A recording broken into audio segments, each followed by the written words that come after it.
recording this as well, so you can make sure to share this with your friends and loved ones, just to make sure. My name is Rohit Malhotra. I'm one of the team members here at the Center for Civic Innovation. I just wanted to set a little bit of context and tone for this event and program and what we're looking to accomplish, but really thankful and grateful to the speakers who have come here. To put this into context, how many of you, this is your first time at the Center for Civic Innovation? Hey, welcome. Great. Glad you're here. So about a month ago, we had just put forth our new strategy work, what the Center for Civic Innovation is going to be focused on over the course of the next 5 years. And as of a week ago, you may have seen this or may not have, but as of a week ago, Atlanta was once again named the most unequal city in the United States. And that was the exact statistic as to why we created the Center for Civic Innovation in 2014, was we said, how can a city like Atlanta, for all its history, for all the resources, all the talent, all the amazing things about this city, be the most unequal city in the United States? Certainly, we can design better policies, better solutions to address issues of inequality in a city like Atlanta. And 4 years later, I sit here in front of you again, or stand here in front of you again, reciting the same statistic that we are, once again, the most unequal city in the United States. And so the Center for Civic Innovation's charge is to find solutions to issues of inequality by building policy from the ground up. And we kind of see that work in 3 buckets. The first is bringing people together who have information around issues of inequality and helping us all better understand why is this an issue in our city in the first place. Truth is, we have a lot of different narratives about Atlanta, what's going well, what's not going well, but not actually a lot of good data on how well we're performing against solutions that we're building. So that's the first part of our work. The second part of our work is about investing in people who are on the ground, doing the work day in, day out, building solutions in their own communities, and treating them as a vital part of our local economy. We call that our civic entrepreneurship work. We built a community here of over 60 people who have received investments to work on incredible solutions all across this city on issues of art and culture that are within art and culture, food security and food access, community engagement, education, and much, much more. And the third bucket of our work, which is most relevant to today, is you can have all the information you want. You can invest in amazing solutions and people and organizations all day long. But if there isn't a stronger relationship between people and government, it will be hard to push systems level change. And so there are 2 parts of our work that fall into that bucket. The first is we think the systems of how people are actually engaged within processes on a day-to-day basis is not good. So we are going on a multi-year audit of the neighborhood planning unit system and looking at systems that are meant to engage people and really doing an evaluation on why is community engagement so poor today in the city of Atlanta. But the second is most relevant to tonight, which is our Civics 101 work. We've created a series of work where we wanted to be able to educate people about when elections are happening, how local government works, and what major decisions we need to be informed about. So tonight is about answering questions that are going to be on the ballot on November. Does everyone know the election day? Can we say it loud and proud so they can hear it at home? November 6th. So make sure you do that. Early voting is also alive and well, so you can get engaged in that way. But as you know, you vote for more than just candidates in the ballot box, and so that's what tonight is all about. My colleague Kyle Kessler is going to be leading tonight, making sure we get some answers. We're going to try to end a little bit early, so for those of you who want to catch the debate tonight, we'll be streaming it here. But if you have cooler places to go, we might just follow you there as well. So no worries either way, but I'm going to turn it over to Kyle, who will lead us through the rest of today. Thank you for being here this evening. Thanks, Roy. Can we go ahead and get the panelists up so we get started? And I'll introduce them as they come up. So first up, we have Park Cannon, who is our State House representative for District 58. She does have a cooler place to go, so we're going to let her cut out early. Then we have Megan Middleton with the City of Atlanta, and then Jessica Corbett with Fulton County. So we'll get more into their descriptions as we get going, but in order to give Park some time to talk to us about sort of the state level and why we even have these things on the ballot in the first place. Well, good evening, everyone. It is such a pleasure to be with you. Thank you for actually coming, and please do commit to sharing this information. It is great that we are here talking about the ballot question and getting our answers, but what we're seeing is that folks are still going to the polls and being unsure that there are even questions on the ballot. People are looking for candidates, and that's great. I'm always looking for more colleagues, but more importantly, are the issues that the people you elect, what they've worked on, and you double checking it. So these ballot questions can be thought of as an opportunity to double check your elected officials' work at the state house or state senate. What we do as two bodies of the Georgia General Assembly is we decide on measures that are outside of the state's budget, because our first job is just to balance the budget and decide what hospital gets this much money, what are cities doing about this issue, how do we fund transportation and things like that. But we also can put forward pieces of legislation that are so interesting that they actually would call for the Constitution to be amended, which is why you'll see constitutional amendments, or for voting by the majority, which are state referenda. So you should be keying into the terms from now going forward every time that you vote. Are there questions on my ballot, and where is the government entity that is putting those questions? So on this ballot, you will see questions that are coming from the State House and Senate. I am pretty excited to support almost all of the initiatives as they are amendments and referenda, but there are some that I think District 58, which includes Midtown, Downtown, and Southwest Atlanta, would have different impacts based on if it passed or didn't. And so those are places where people have seen me vote no on those measures. One of those is a referenda that relates to homestead exemptions. It ultimately allows for a cap on the increase of property taxes. And that can be helpful. Help people stay in their homes, can help us plan. If we knew 2.64% was coming down on our city taxes, maybe we could plan for that. But at the same time, looking at the makeup of District 58, there are differences in how Midtown neighbors can pool to put forward a new trash can or some new sidewalks versus how Southwest Atlanta neighbors might be able to pool money together to do the same things. And then, we have to look at some of the existing things that we already have within our home county. Fulton County is my home county, so I look to see if any of these new measures are already existing in my county. And so one of the constitutional amendments around business courts already exists in Fulton County as a docket. And so people have seen me vote no on that one as well. So what you're looking at with these constitutional amendments and referenda are opportunities for you to really engage with the policy making that can go forth. It does require a majority of the voters to vote yes on it. So your say does matter. We have defeated or been on the defeated side of constitutional amendments and referenda many times. So this won't be the first time that you will see them, and it won't be the last time that you'll see them either, because it will continue to be pervasive.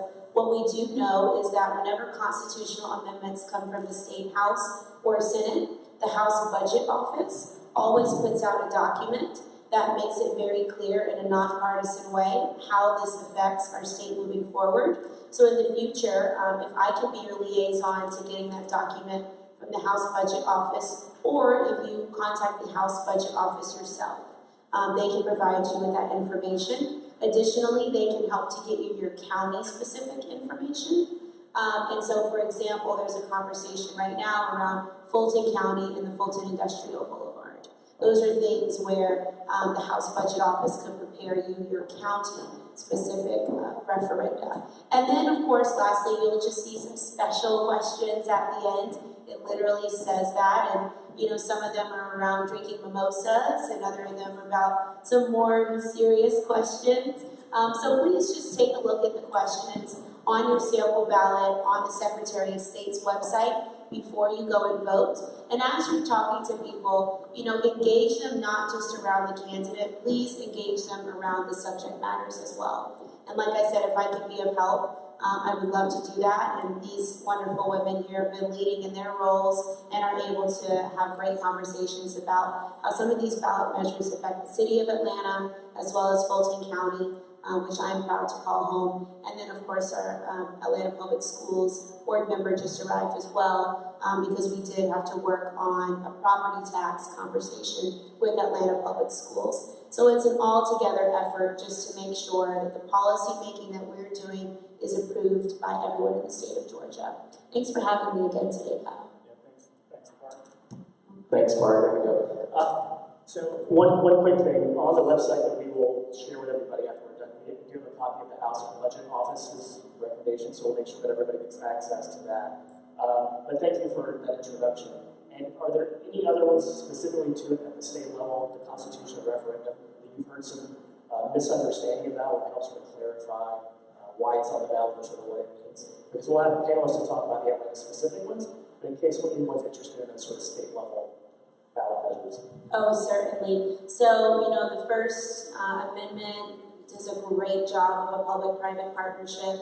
This is making sure that sporting goods stores like Dick's Sporting Goods and REI are able to help us protect clean drinking water. And so this is an opportunity really that was bipartisan. A Democrat did work on this for a number of years and had to kind of hand it over at the end to get it across the goal, but we're excited about it. The second one is relates to the business court. Like I said, there is a conversation around whether all counties already have these or whether some counties have it. Well, it's some counties, and Fulton County is one of those. We have a special docket. And, it's about small and large businesses thinking about whether or not large businesses get a chance to move ahead a little quicker in their own proceedings, or if they should be in line with everyone else. So definitely engage with people in your communities who are related to chambers of commerce, or who are interested in businesses, or in small businesses, or business associations, to ask, how do you think this is going to impact the ability of your business to have a proceeding in court? Of course, as we're looking at the third constitutional amendment, it also relates to environmental protections for land. This conversation has been quite interesting because it does involve the timber industry, and the timber industry actually was severely impacted by the hurricane that we had just last week, to the point where the governor just today called a special session in next month for us to address the damage. So this is a really timely conversation around timber for amendment number 3. And amendment number 4, in communities of color, we have been having different conversations about how this will impact us. To be completely frank, whether or not someone is moving in and out of the justice system affects people of color differently.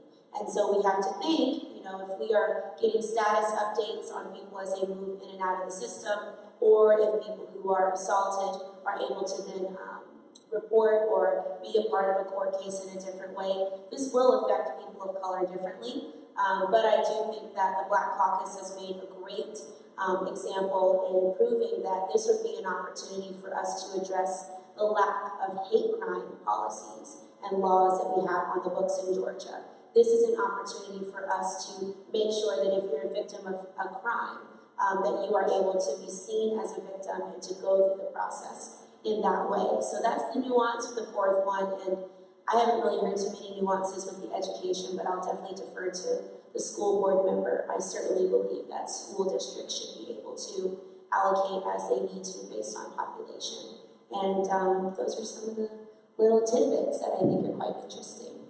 All right, thanks, Mark. Since she does have to go, any questions quickly for her?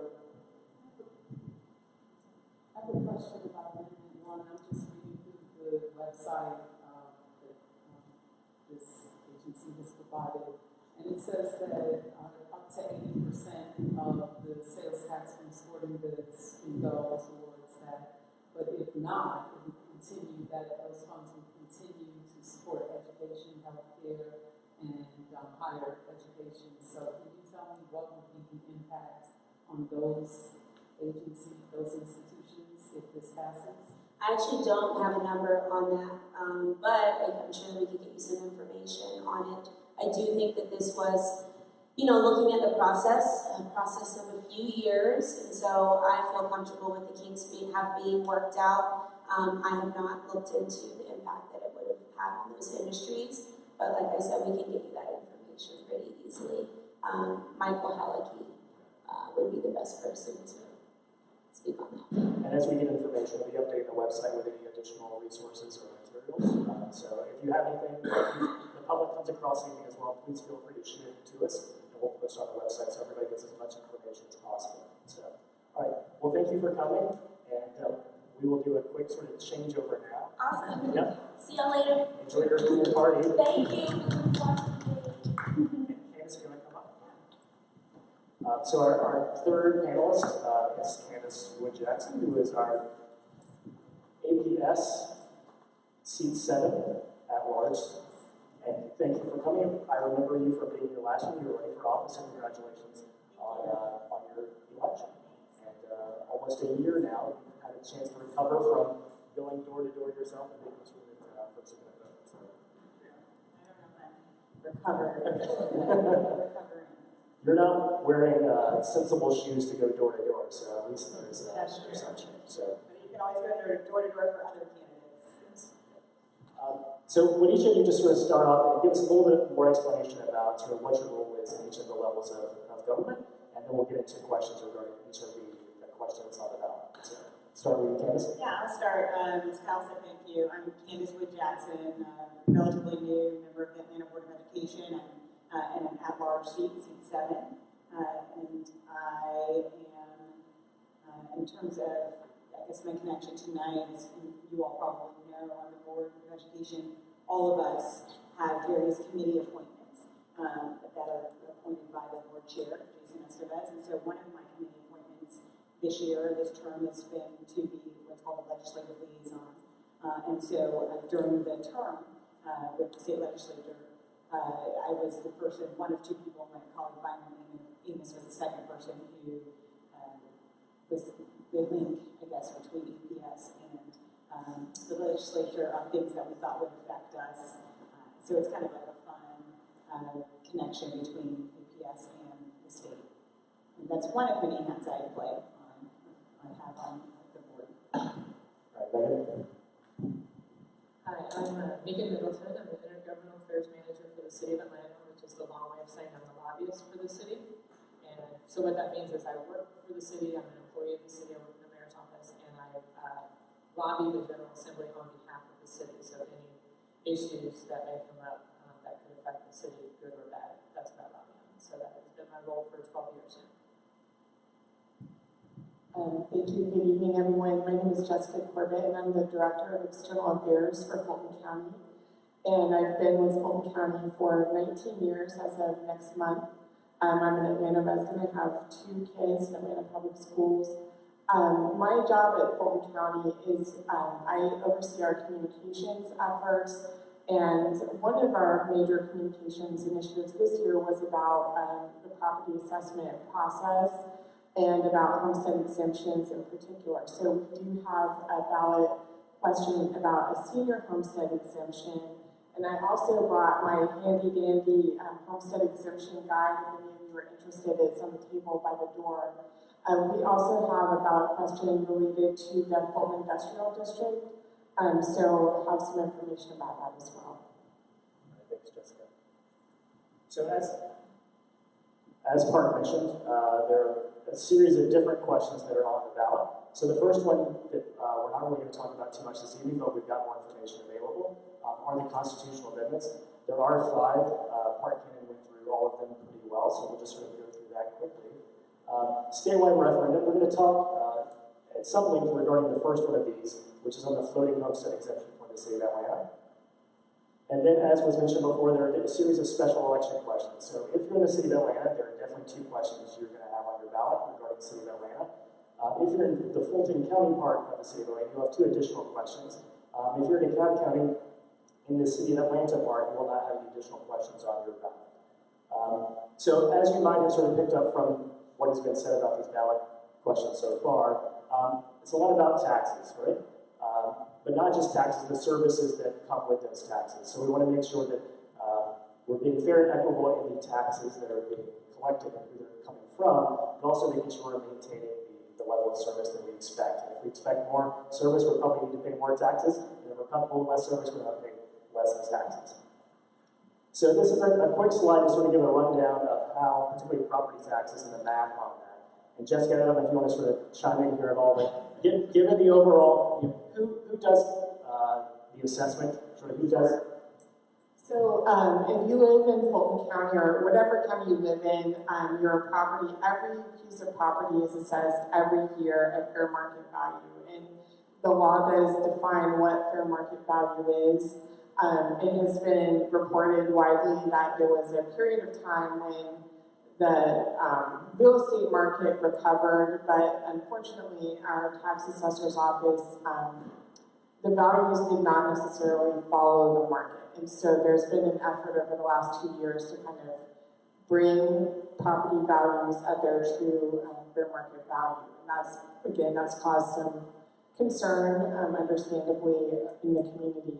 But that function is conducted by the tax assessor's office, which is led by a board of assessors. They are appointed by the Board of Commissioners. They are trained by the Georgia Department of Revenue.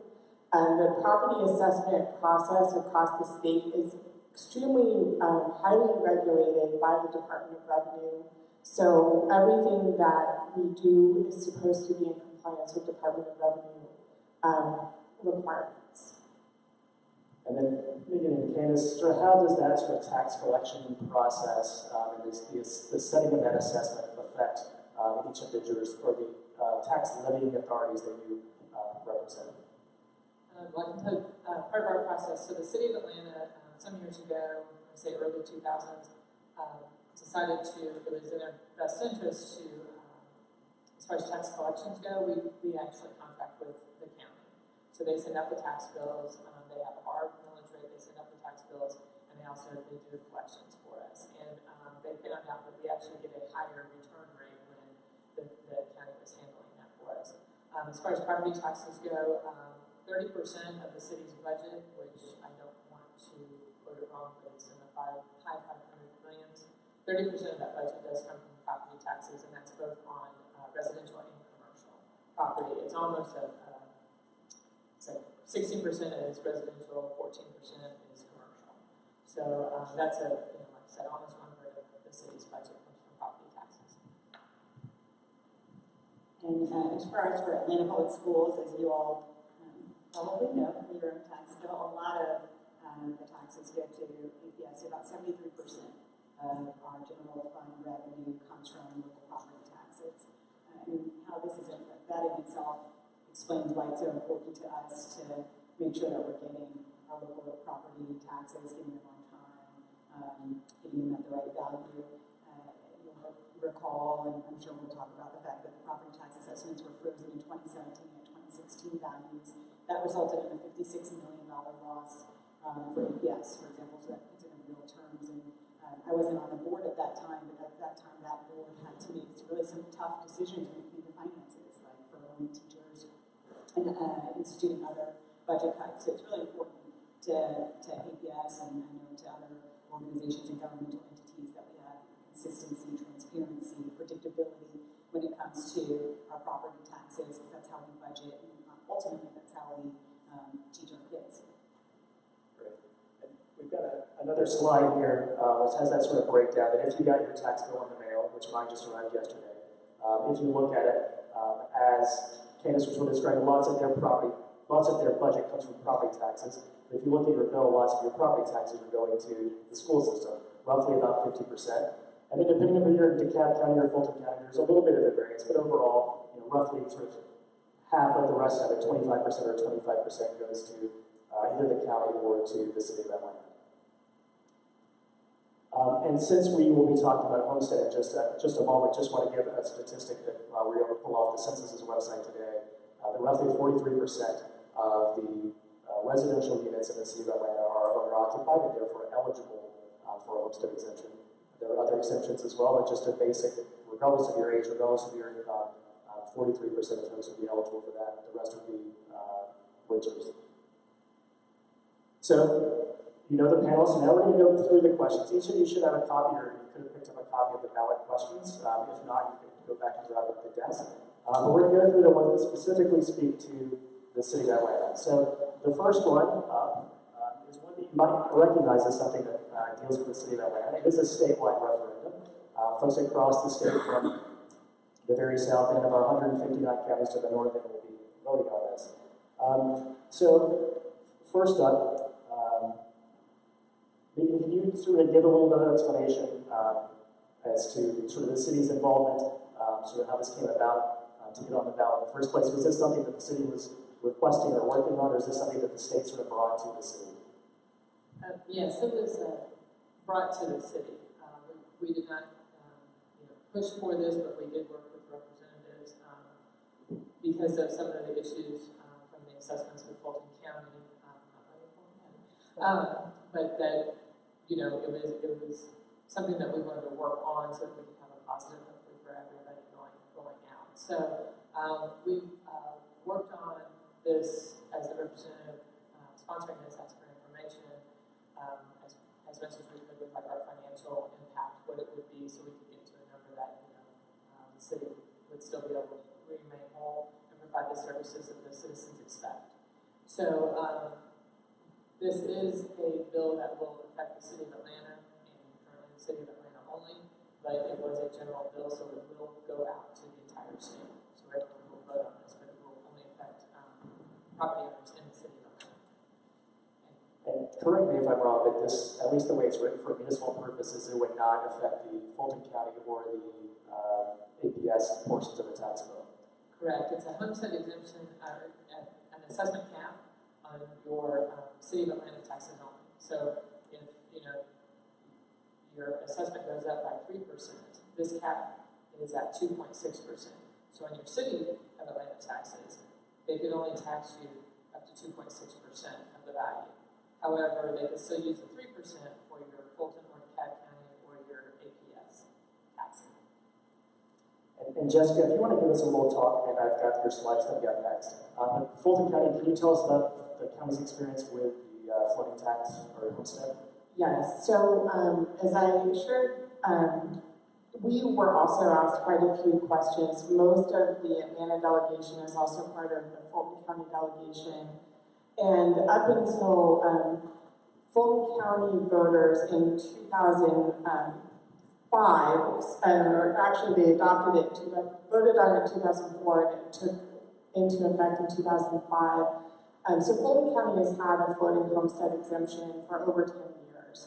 And so as values increase, what that means is if your house doubled in value in a single year, the taxable portion of it would only go up. Ours is a little bit different than what has been proposed for the city of Atlanta. It is either 3% or the consumer price index, whichever is less. So obviously that's not the easiest thing to explain to people. In most years, the consumer price index is less than 3%. So that is the cap by which a value has gone up. So up until this point, Fulton County has had what they call floating homestead exemption in place, and the city of Sandy Springs also has one. And theirs is identical to the one that Fulton County has. So as Megan just explained, that has now been introduced, or is on the ballot for the city of Atlanta. In a similar but not identical version is on the ballot for all cities north of Atlanta. So Johns Creek, Milton, etc., Roswell, and Alpharetta have a similar piece of legislation on their ballots as well, if you know anyone in those communities. And given Fulton County's experience, have there been any sort of challenges or things that have been created by it, or presumably since other cities in North Fulton are adopting it, that it seems to work well for Sandy Springs? It does, obviously it creates some resource constraints, so if as values increase that we're not realizing the full value of those additional taxes. And I think that as a resident, as a taxpayer, I think the thing to remember is when it comes to taxes, there are always winners and losers. You know, for every dollar that we don't pay as a property owner, that's one less dollar the government receives. So there has to be some balance, I think. So we have been able to manage within our resources over that time. Our Board of Commissioners has reduced the millage rate a number of times in that time period. But again, there are resource constraints that come along with that. So it is a balancing act. But I just wanted folks to understand that it has been implemented. There are some, from an administrative perspective, there are some challenges. For example, if you have a piece of property that you made a massive renovation on, that can change your base year. So there's some nuances in there that also are sometimes difficult to explain to the property owner, but they do take effect. So with that example you gave, if you renovated your property, would the taxes go up just the amount of that renovation, or would it switch to a new base year at a new? It would not go. It would the value of the addition would be added to your base year. So it doesn't completely reset the entire base year, but it does reset with that major renovation. So that does, again, sometimes folks are surprised when they get, they've added a floor to their house, or that happens a lot in the city where we don't have a lot of closet space. People will renovate their attics or something like that, and so those renovations can drastically change the value, and that does get added to the base year of that property. Thanks. And thank you for mentioning that, with each of these proposals, there's going to be some potential, winners or losers, people who seem to gain more and people who might be paying less as well. And to get to the next one, which is the one that involves the school system directly, Candace, if you can give us a little explanation about sort of what this means, and it's unique, if nothing else, that it has a time period attached to it. Yeah, that's right. So, just as a general matter, I'm an attorney in my day job, and in my opinion, the way that they write these things on the ballot, I actually already wrote it, is so confusing to me, and I don't know if I'm sleep deprived or what, but so I'll tell you my understanding of how this exemption would work, and you can or cannot read that. So we, meaning Atlanta Public Schools, we're really aware and sensitive to all of the burdens on taxpayers that have just been coming up in the last year for people who live in the city and get that tax bill that we saw, a large percentage of that goes to us, right? And I'm a taxpayer, obviously, a homeowner here in the city, and so I totally understand that. So what we, and the state legislature was very aware, Park and others, of that same concern. A concern that we, in some neighborhoods, might be taxing people out of their homes. And there's a lot of changes going on in Atlanta. We don't want to see taxpayers taking the brunt of those changes and not really feeling relief from that. So, earlier this year in the spring, when legislative season was still open, we, APS, worked along with some of the state legislators on this bill. And what I mean by worked with is wanted to support them after they proposed a homestead, increase in the homestead exemption, which is what ultimately turned into being Senate Bill 485, which is really what this all says here, I guess.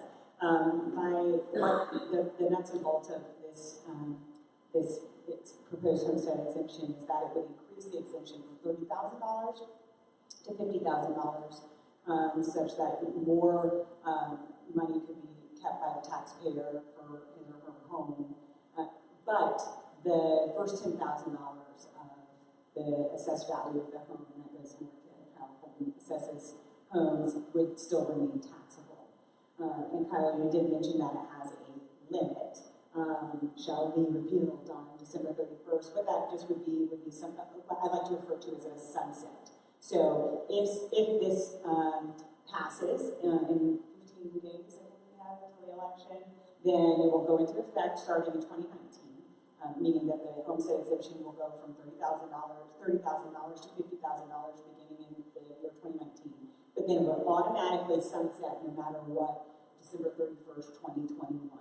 So as part of the conversations that we were having with the legislators on this is, we wanted to make sure, yes, we get relief for our taxpayers, but also that it's that there's some sort of sunset or window where we can maybe go back and reassess, because we don't exactly know what 2021 is going to look like at the rate that things have been changing in the city. And the impact on APS for this, if it passes, would be about $25 million annually that we'll lose. And would that impact any of the things that are currently in the budget, or is this just additional revenue that would service other things that we might not do with it if we had it? Yes, that will certainly impact things in the budget. Even though we have a large budget, APS has a very large budget, takes a lot of the property taxes. Believe it or not, we don't have anything I would ever call additional in revenue. In fact, we did two things this year to try to provide some relief to taxpayers. One was supporting the Atlanta delegation in this bill, and the second was rolling back the millage rate, APS's millage rate by 1 mil. So we rolled back from 21.74 mils to 20.74 mils. That ultimately is going to negatively impact our budget, and we had to change and make some tough decisions about our budget based on those two decisions. I think the number is about $200 million that will be returned to taxpayers with a combination of those things over the next 4 years is what our CFO has approximated for that, but it certainly wasn't. There is no surplus of anything at APS. In fact, we're very tight on everything and had to be even more tight after those two things. But that's how important it was to make sure we were giving some relief. Great. And the last one we're going to spend any sort of length time on is the Fulton County Industrial District, which definitely needs an explanation. So Jessica, if you could just tell us a little bit about what the Fulton County Industrial District is, and for folks that geographically sort of where it is, but what it means as far as the constitutional amendment. Sure, this is a really, for government nerds, this is a really exciting ballot question, actually. So if you live in Fulton County, Georgia, if you only, of our 1 million+ residents, only 500 of them do not live in the city today. So if you remember when Sandy Springs became a city, then Johns Creek, then Milton, and Chattahoochee Hills, and now the city of South Fulton, as well as annexations that have occurred over the last decade, I guess 12 years since Sandy Springs became a city. This little piece of Fulton County is the only area that is not in a city today. And the reason for that dates back to 1979. And I want to say that Megan and I are going to have a wrestling match after this session because I'm just kidding. There is a pending litigation, so that is related to this, about the constitutional amendments and so on and so forth. But I'm going to stick to the Fulton County position. So So in 1979, the legislature created a local constitutional amendment that was adopted by all Fulton County voters, and it established the Fulton Industrial District. And one of the provisions of that, really the most important, is that that area cannot belong to any city. So in 1979, they probably didn't anticipate that 5 new cities would form in Fulton County and we would be completely incorporated other than the Fulton Industrial District. So now that we are where we are, the only way that that area could become annexed or join a city would be for this local constitutional amendment to be adopted by voters. Now I want to say that the Board of Commissioners has not taken a position supporting or opposing it. If this does not pass, then we are prepared to continue providing police services, transportation, and all of those things as we're doing at this very moment. But that is the question before voters, is whether to lift that local constitutional amendment. And the impact of that would be, as of January 1st, that area would be able, the local constitutional amendment would be repealed and the area could be annexed into a city. There was a companion bill that would have automatically allowed this property to go into the city of South Fulton, And that piece of legislation was vetoed by Governor Deal. So what that means is that there are two cities that have boundaries that adjoin the Fulton Industrial District, the city of Atlanta and the city of South Fulton. So if this is adopted as of January 1, those areas would be, I don't know if they'd have to wait until then to begin annexation petitions, but that would be the process for it to join the city, is through the annexation process. So that's part of the law today. All right, and maybe not to get into a brawl, but sort of see a perspective on what this might mean if it were to be available for annexation. So as Jessica stated, yes, if it were to, constitutional amendment were to be repealed, it opens it up for annexation. And like she said, the two cities mentioned, city of South Fulton and Atlanta, are the ones that you have to be contiguous to an area to annex it. And so we have had interest from some businesses, because it's mostly businesses on Fulton Industrial, that have wanted to come in, and the same, I'm sure, for city of South Fulton. And so this would, what it would mean is we would, for those that were to be annexed in, they would become part of the city. Their property taxes and any sales taxes that are derived from their businesses would go into the general fund of the city of Atlanta. Of course, we would use those funds to provide them with services, transportation, like Jessica stated, the public works, fire, police, but also those property taxes, like I said, would go to the general fund, and that would possibly help with other citizens in the city of Atlanta. So that would be a an effect of this if it does happen. And Candace, if you read the legalese in the amendment, it talks about making or repealing part of that amendment is that right now you can't levy any taxes for educational purposes in the Fulton County Industrial District. What would it mean if this were available for annexation and that maybe that money could be levied on for public schools? Right, well, just as a general matter about annexations, generally, Atlanta Public Schools has a position that anytime that there is an annexation of an area, that Atlanta Public Schools, into Atlanta, APS should grow coterminously with that annexation. So to the extent that there's any area of land that is annexed into the city, we think, based on many years of precedent and other reasons, that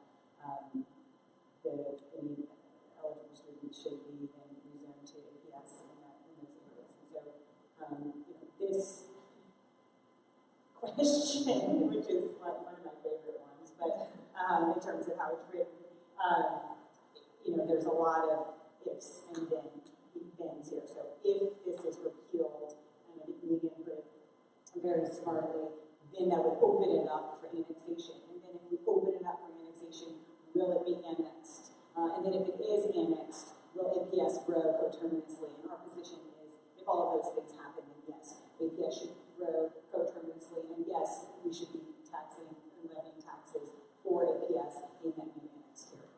And not to start another brawl, but I guess there's still some issues right now regarding the recent annexation of the Emory property and whether or not the school system is growing there as well. Is that a fair assessment?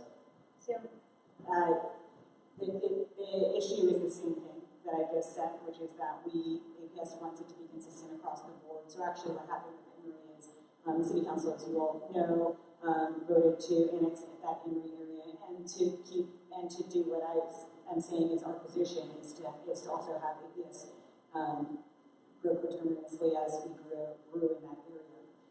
With the Fulton Industrial District, City Council did the opposite, voted to annex an area of Fulton Industrial that is, to be fair, it's not a residential area, and I don't believe there are actually many students there, but said that APS would not grow along with that annexation. So there's actually pending litigation that we filed against the city on that issue as well, but it all goes back to just the consistency across the board and the precedent that we think should stand.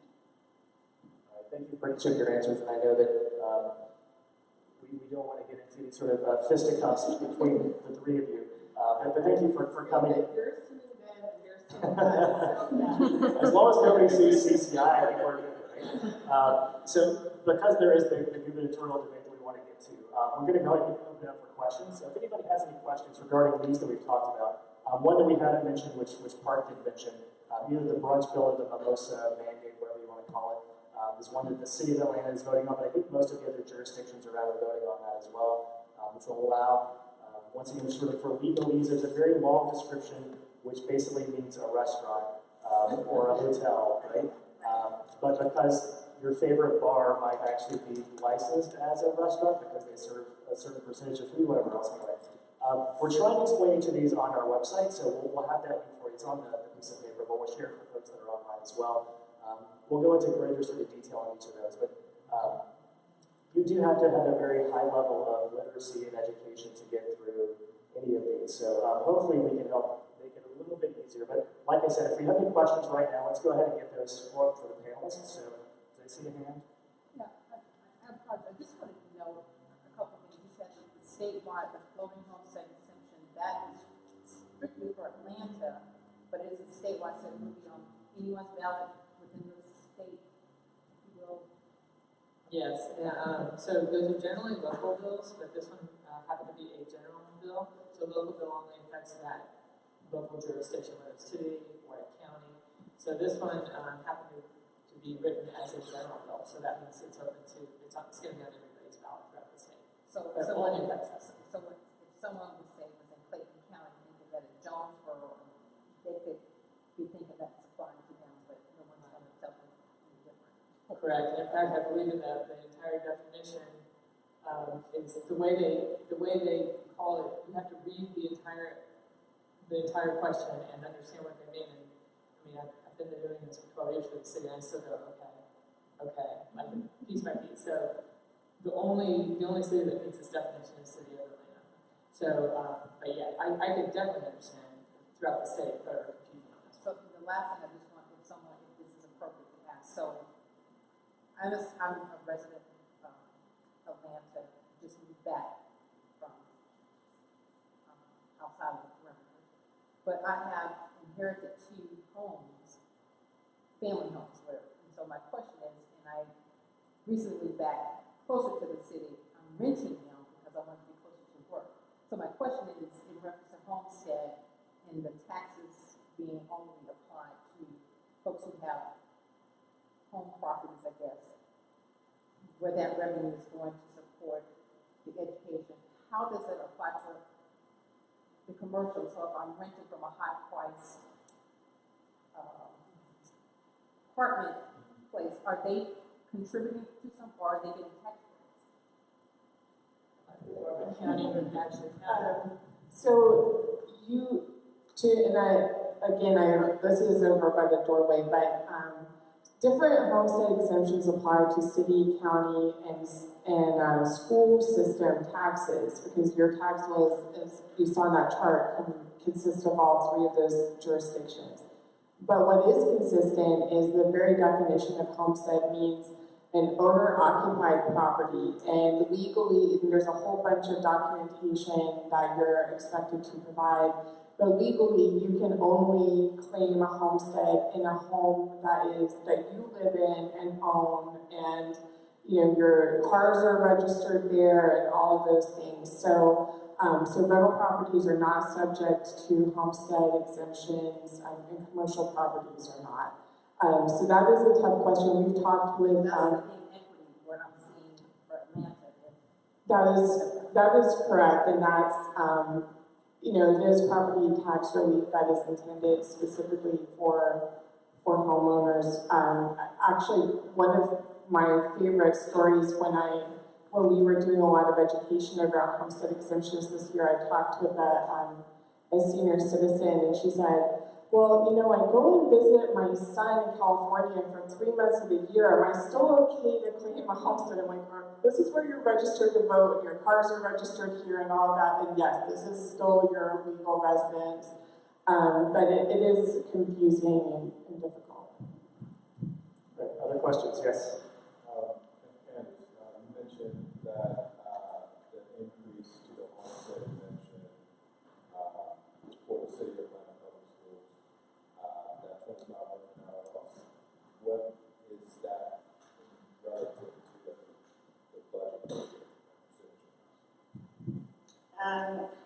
our budget, we just approved is about $800 million, $815 million. So, I guess that's relatively small percent, but we're talking in millions of dollars, so none of that is small to me. So, in terms of calculating like the mills and the millage and all that kind of stuff, it's like, kind of crazy when we start talking about it, but 1 mil for our purposes is about $25 to $26 million.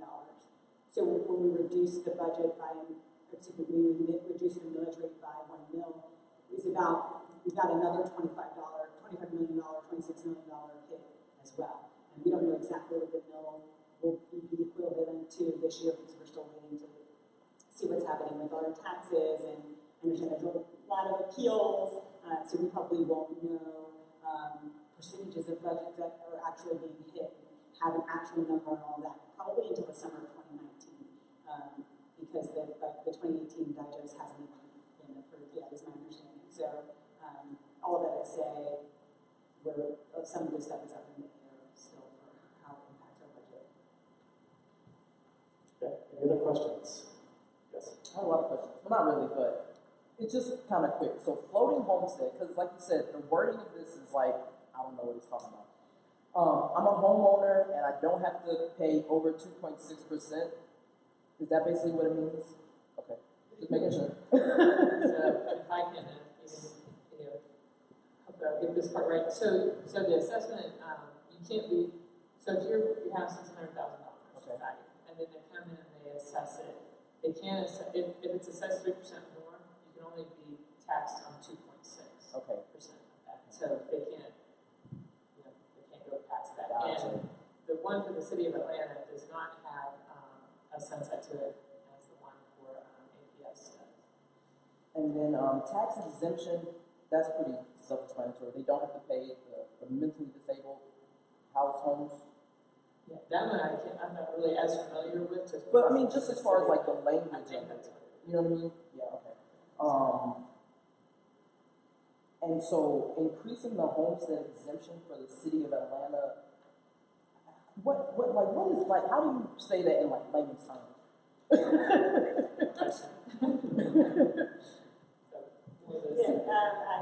I will take a stab at it as a former teacher, and also that I certainly defer to the real experts on this. And do you want to? This is a different sort of brawl, man. You take the mic. Yeah, exactly. Yeah. So for the 30,000 to 50,000 one that I was talking about, currently there is an exemption on a $30,000 homestead exemption, which means that my understanding is that the $30,000 value of your home is exempt from taxes. Okay. So you're not paying taxes. So if you on that, so if you have a home that's $30,000 in value, assessed value, which some homeowners in Atlanta still do. We'll see how long that lasts. Per my kind of commentary earlier about my concerns about people getting price and tax out of their homes, and that's a bigger issue that we'll talk about at the next panel, I hope. You would pay zero, if you had a $30,000 home valued at $30,000, you pay $0 in taxes. Mm-hmm. If you had a $40,000 home, you pay only $10. The difference. With increasing that to $50,000 means that not the first, but $50,000 of your home is not exempt from taxes. Now, the part of this bill that talks about that exceeds 10,000 is, in addition to increasing the exemption from 30,000 to 50,000, this is still saying, but the first $10,000 of the assessed value of your home is still going to be taxed. It's not going to be exempt. So we're going to get some money. So for this homeowner that has a $30,000 value home, they're going to pay something. Yeah. Just the 10 on that 10.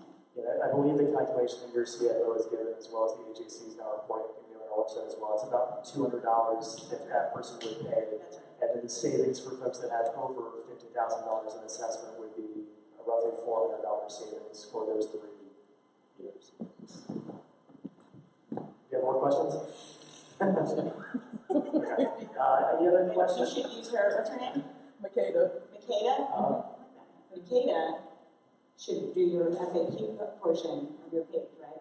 Like, bam. Yeah. What is your question? And have like a bullet point answer. I like that. Makata's asked question. Exactly. She's the Mac. Thank you. All right.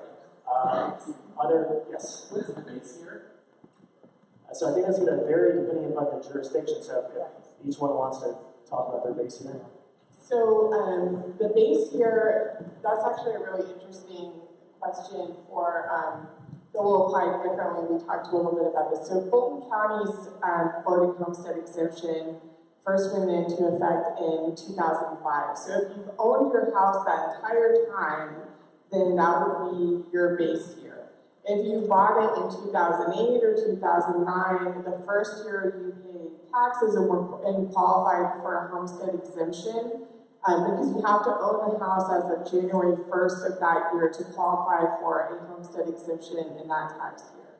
So if the first year that you qualified for a homestead exemption would be your base year. So if Atlanta's homestead exemption is adopted, then there would be the same property owner would have a different base year for the Fulton County portion of their taxes than they would for the Atlanta portion. And the Atlanta bill and the ones I mentioned for all of the North Fulton cities and also for Fulton schools has one I forgot to mention.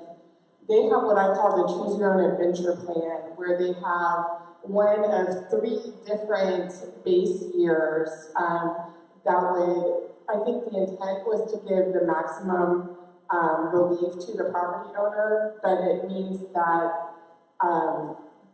if your house was the lowest value in 2016 and yours was the lowest value in 2017, then you're going to have different base years. So that's a very novel and interesting aspect of this legislation that we're still working out how that will be administered. Yes. So is it 2.6 from 2009? It can only go up 2.6 from 2009. Well, the 2.6, because the 2.6 cap is specific to the Atlanta legislation, and it picks one of 3. It defines one of 3 base years. So it's 2016, 17, and 18 are the choices. So if you owned the house in one of those years, and whatever the lowest of those 3 years would be the base year for the Atlanta floating homestead. Again, that's going to be different for the Fulton County homestead if you owned it longer. I got that, but I don't understand. So 2.6, is it forever? So if I live in the house for 20 years, it can only go up 2.6 from Per year. 2016? Per year. Correct. Per That's a big one, yeah. That's a big one. And in Fulton County, I believe it's 3% per year on the current. 3% or the CPI, whichever is less. So it's usually the CPI has in most years been less than 3%. And So is the city tied to CPI as well, or is it CPI? Can you explain what CPI is? to the consumer price index or inflation rate, and I think Atlanta's is not tied to CPI. And it's 2.6, and like you said, the other cities I mentioned, theirs are all 3% flat, and they're not tied to CPI. Any other questions? You can probably answer this. I don't know. Yeah. You mentioned that you can get like a sample ballot on the Secretary of State website. Yes. Okay. Just want to make sure because I've gone to like other local elections and even just like I don't know for the president and like you always see this other stuff that nobody talks about. We're all talking about the governor, but then there's like water commissioner, like tax czar. Is that going to be on there? Because I could never find that. Yeah. So if you go to the Secretary of State's website, which is mvp.sos.ga.gov, I'll do that again. mvp.sos for Secretary of State. So most valuable. Whatever. My voter page. My voter page. Oh, Why not? My voter page at mvp.sos.ga for Georgia.gov. You will log in basically with your name, just your first initial, your last name, the county you're registered in, and I think your birthday. And then there's a link on there to get your sample ballot. And because of the magic of technology computers, it will spit out a PDF that has just your ballot on it. So I think if you go either the Fulton County or the DeKalb County page, there are PDFs posted that has everything on it. Thank you for that plug, Kyle, because we had, the Fulton County Elections website is fultonelections.com. We have 20 early voting locations right now. We are crushing Metro Atlanta on early voting. We had 68,000 people vote the first week of early voting. And we had more than 10,000 people the first day, which is 4 times as many as voted in the last gubernatorial election. So we're really, really excited that folks are taking advantage of early voting. And the sample ballot is online. All of the early voting locations are online. And during early voting, you can go to whatever location is convenient. Of course, on election day, go to your assigned precinct. And correct me if I'm wrong, I believe a sample ballot is posted in each of the locations as well. Is that so? That is correct. It is on the wall when you go into the polling place, and you can read it there. But you know, of course, it's also, as you said, online. And you go to the Secretary of State's site, you get your own ballot combination that is specific to you. But the one we have on the county site is the I think it's called the compiled ballot or something like that. It's every race that Fulton County will administer. All right, and to that point, which is why we made this website, that for folks that live in the city of Atlanta, all of your questions should be on this website. If they're not, please let us know. But if you go to the more generic sort of national websites, like Ballotpedia, whatever else, they often don't have the ones at the very, very tail end of the ballot that deal just with the jurisdiction or the municipality. So that's why we created this. So if there's anything else that you don't see, please let us know. But also, if you live outside the city of Atlanta, please don't be super, super upset with us. We're not getting all of your information on there. We don't have the intricacies of computing technology that everybody else does. We're a very small staff, a nonprofit. We prove it every day. But if you live in the city of Atlanta, please go to voteatl.org/2018 ballot. Stuff's there, and as I said, we'll be updating that as things go along. We'll put this presentation, we'll put a link to the Facebook live stream we've got going on. So thank you for coming this evening. We will switch over in just a second to the gubernatorial ballot. But yes, please thank our panelists for coming this evening, representing each of our taxing authorities. Your tax dollars are hopefully well spent with each of these folks. So thank you for coming, and we'll schedule the next one to talk about. Oh, yeah. Yeah, after the election, I'm sure we'll be plenty to talk about around the. So thank you.